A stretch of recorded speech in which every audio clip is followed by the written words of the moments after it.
Hiduplah sebagai anak-anak terang.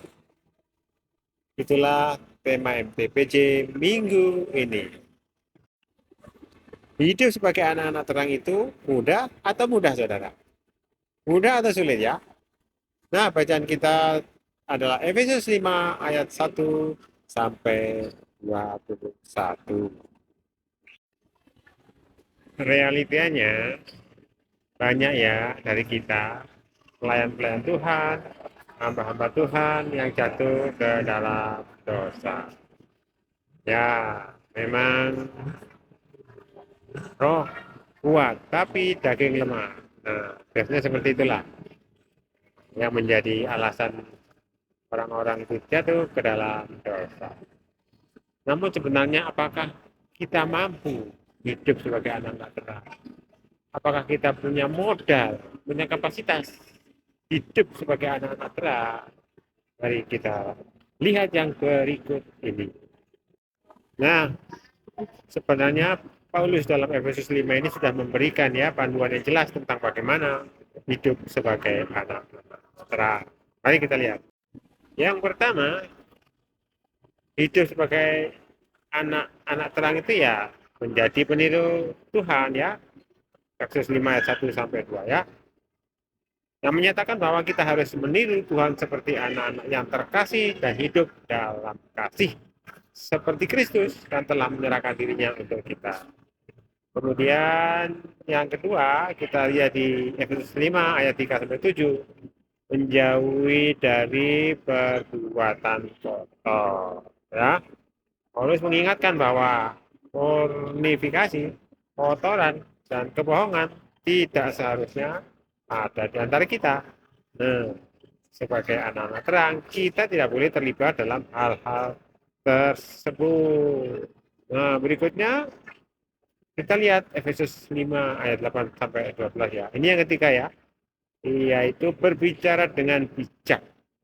Nah, ini menyatakan bahwa kita sebelumnya adalah kegelapan, tapi sekarang kita adalah terang. Kita harus hidup dengan cara yang baik, saudara, yang dapat memberi manfaat kepada orang lain dan membawa terang ke dalam kegelapan. Kita sebagai terang, saudara. Yang keempat, ini dilihat di ayat 15 sampai 17 ya. Kita harus menggunakan waktu dengan bijak, saudara. Jadi ini penting hidup dengan bijak dan memahami kehendak Tuhan. Kita harus memanfaatkan waktu kita karena hari ini adalah hari yang jahat. Kemudian yang kelima dipenuhi dengan Roh Kudus, ya. Ini dicatat di Efesus 5 ayat 18 sampai 21, saudara. Kita diingatkan untuk dipenuhi dengan Roh Kudus yang menghasilkan pujian, syukur, dan saling menguatkan dalam hubungan kita dengan sebagai tubuh Kristus, ya. Maka dengan menjalani prinsip-prinsip ini, kita dapat hidup sebagai anak-anak terang yang mencerminkan kasih dan kebenaran Kristus dalam hidup kita sehari-hari. Nah, selanjutnya, apakah kita mampu hidup sebagai anak-anak terang? Apakah kita sudah punya modal gitu ya? Nah, sebenarnya di dalam kitab Efesus, di awal-awal itu kita sudah diberitahu oleh Paulus, saudara, bahwa kita sudah punya modal untuk menjalani hidup sebagai anak-anak terang. Kenapa? Ya, karena ketika kita percaya, ya, kita mengalami transformasi.